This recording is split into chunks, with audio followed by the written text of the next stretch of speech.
Viewers, हम कर रहे हैं कक्षा 10वीं गणित की प्रश्नावली 1.2 का प्रश्न नंबर 2। इसका जो पहला भाग है हम कर चुके हैं। अब हम इसका दूसरा वाला प्रश्न करेंगे। तो प्रश्न एक बार फिर से हम देख लेते हैं।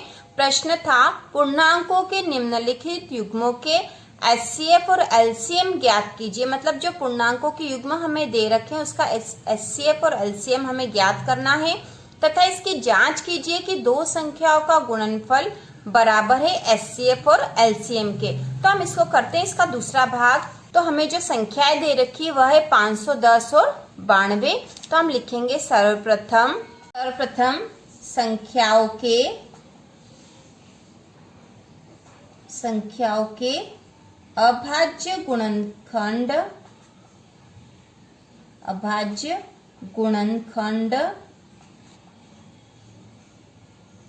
निकालने के लिए कौन सी विधि हम अपनाएंगे, और वह है गुणनखंड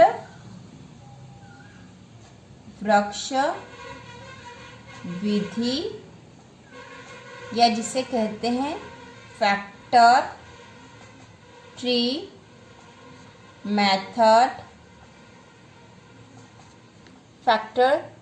मेथड से। तो हम इस विधि से हम अभाज्य गुणनखंड निकालेंगे।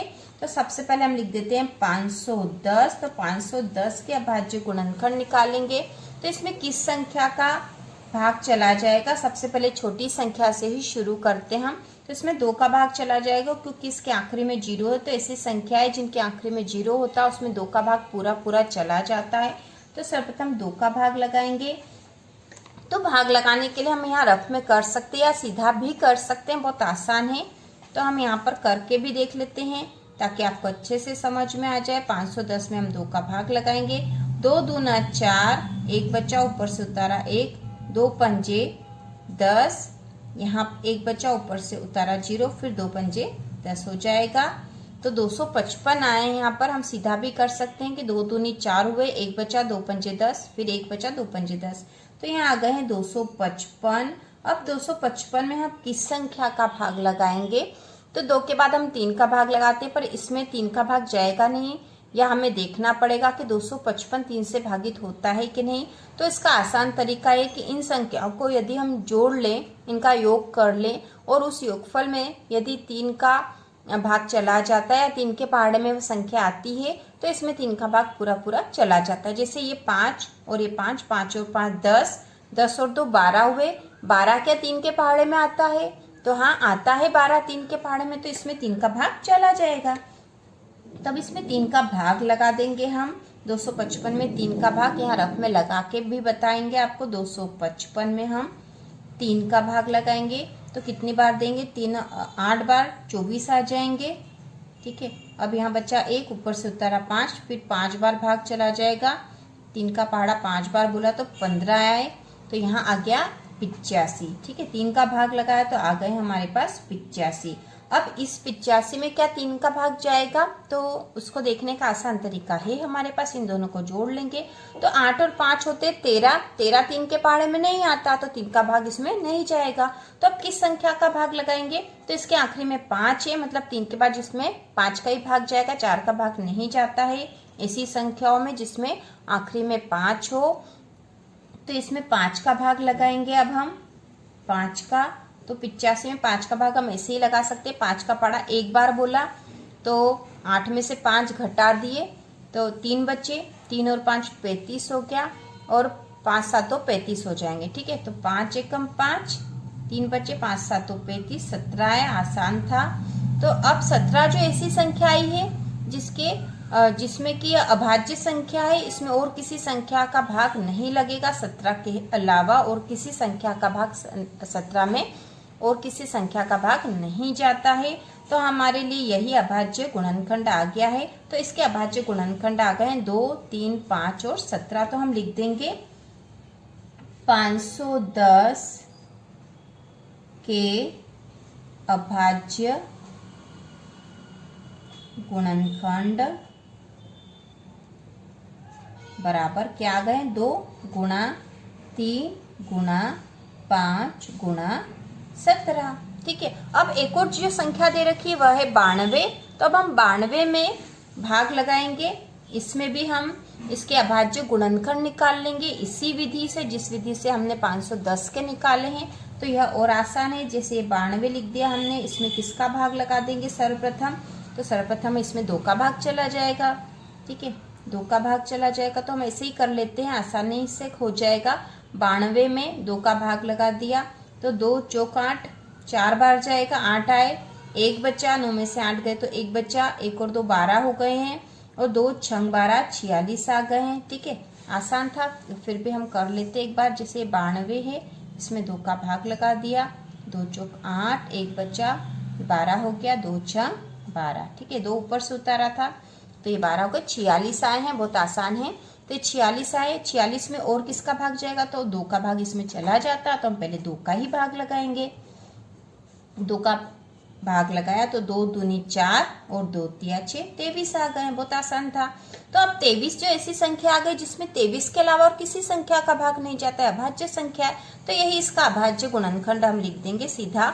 तो यहाँ लिखेंगे अब हम 92 के अभाज्य गुणनखंड बराबर 2 गुणा क्या क्या है, 2 गुणा 23। तो हम यहाँ लिख देंगे 2 गुणा 23। तो इस प्रकार हमने 510 और 92 के अभाज्य गुणनखंड तो निकाल लिए हैं। अब हमें निकालना क्या था, हमें चाहिए था इनका HCF और LCM। तो अब हम यहाँ लिखेंगे 510 और 92 का HCF, ठीक है। सबसे पहले HCF निकाल लेते, बहुत आसान है। तो HCF क्या होता है, वह संख्या जो दोनों में ही कॉमन हो, वह अभाज्य गुणनखंड जो दोनों में ही आया हो, वही लिखना है हमें HCF। पिछले सवाल में भी हमने इसको समझा था। HCF वह कॉमन फैक्टर है जो दोनों में ही आएगा, वह अभाज्य गुणनखंड है जो दोनों में ही होगा। तो देखो इन दोनों में कौन सी ऐसी जो कॉमन है, तो यहाँ पर जो 2 है, ठीक है, 2 यहाँ पर भी है, इसके अलावा 3 यहाँ पर है लेकिन यहाँ नहीं है, 5 यहाँ नहीं, 17 यहाँ लेकिन यहाँ नहीं है, केवल 2 कॉमन है यहाँ से और यहाँ से। तो हम यहाँ लिख देंगे इसका अभाज्य गुणनखंड आ गया है 2। केवल 2 ही दोनों में कॉमन थी, इसलिए हमने इनका HCF लिख दिया 2। अब हम लिखेंगे 510 और 92 का LCM, ठीक है। LCM निकालना है, तो LCM हमने पिछले सवाल में भी निकाला था। LCM में हम अभाज्य गुणनखंड में जो जो दोनों में आ रहे वो दोनों ही वाली संख्या लिखना है, और जो दोनों में कॉमन होगी उसको एक ही बार लिखेंगे। तो यहाँ पे जैसे कि 2 कॉमन था दोनों में, तो दो हम एक ही बार लिखेंगे, ये 2 लिख दिया हमने। इसके बाद छोटी संख्या से शुरू करेंगे, इसके बाद हम ये 2 ले लेंगे, ये 2 इसमें है लेकिन इधर दूसरा 2 नहीं है क्योंकि ये दोनों तो कॉमन हो गए थे, तो ये वाला 2 हमें फिर लिखना पड़ेगा। इसके बाद 3 देखो, 3 इसमें नहीं, तो 3 हमें लिखना पड़ेगा यहाँ। उसके बाद यहाँ 5 है, यहाँ नहीं है तो 5 भी हमें लिखना पड़ेगा।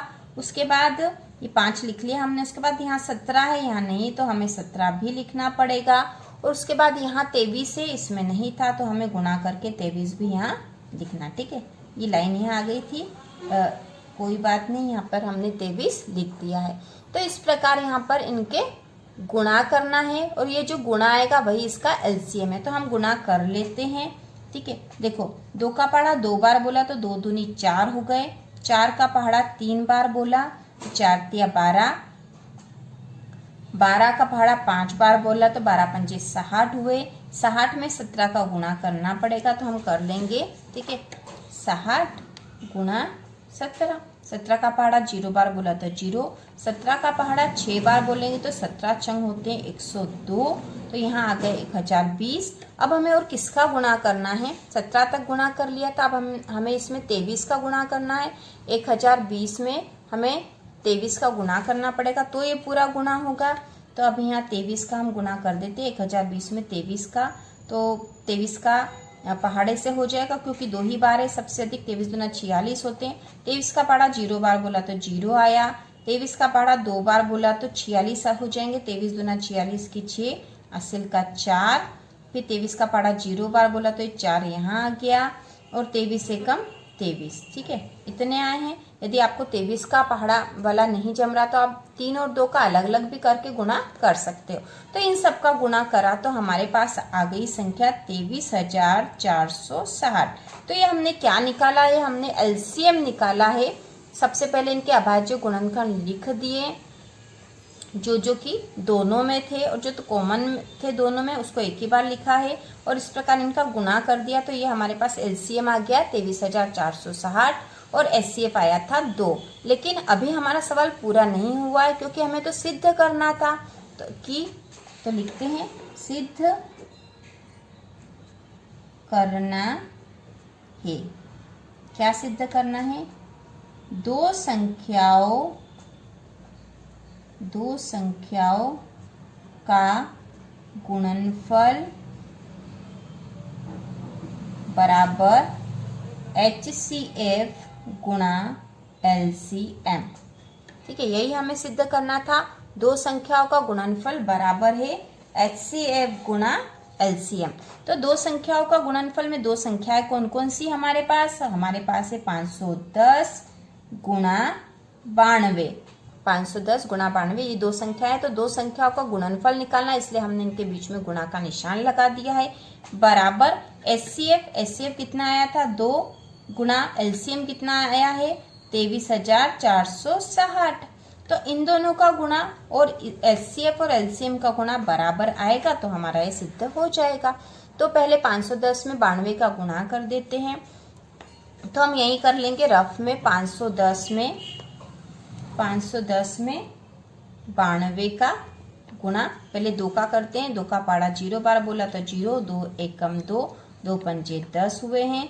गुणा 9 का पहाड़ा 0 बार बोला तो 0, फिर 9 एकम 9, फिर 9 पंजे 5 बार बोला तो 45 हो जाएंगे। यह है 0, 2, 9, 5 और 1 6 और 4 46,920 आएंगे।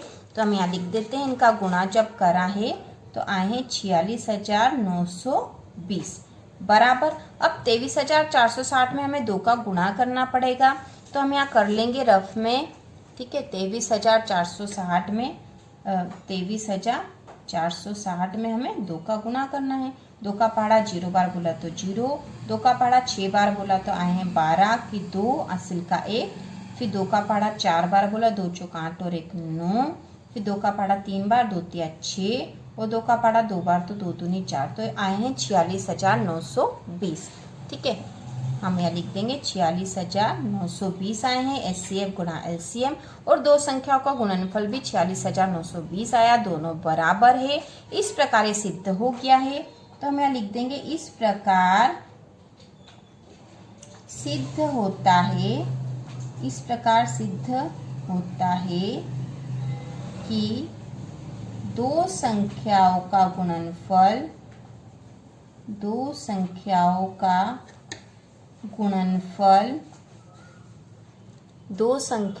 गुणनफल बराबर HCF गुणा LCM है।